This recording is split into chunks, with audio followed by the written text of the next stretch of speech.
கழகத்தில் எத்தனையோ அணிகள் இருக்கு,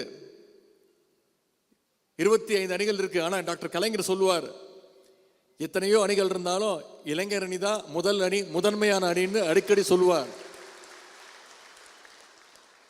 கலைஞர் சொன்னதை நாம நிரூபிச்சு காட்ட வேண்டிய நேரம் இந்த சட்டமன்ற தேர்தல். இளைஞர் அணியை பொறுத்த வரைக்கும் அது ஒரு பிராக்டிசிங் கிரவுண்ட்.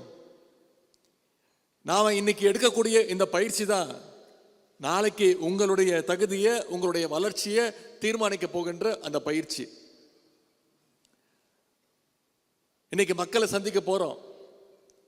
அப்ப இத்தனை நாளா மக்களை சந்திக்கலையா? கிடையாது. இத்தனை நாளாவும் மக்களை சந்திச்சுக்கிட்டு தான் இருந்தோம்.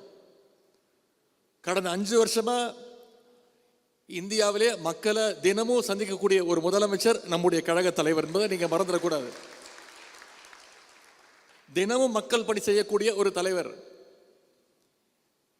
அவரை பார்த்து நம்மளும் உழைச்சிக்கிட்டு இருக்கிறோம். தொடர்ந்து இளைஞர் அணி பணிகள் எவ்வளவோ செஞ்சிருக்கிறோம்.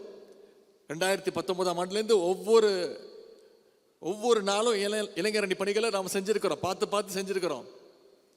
ஆனா இப்ப கடைசி நேரத்தில் நாம இன்னும் அதிகமா கடுமையா உழைச்சாக வேண்டும்.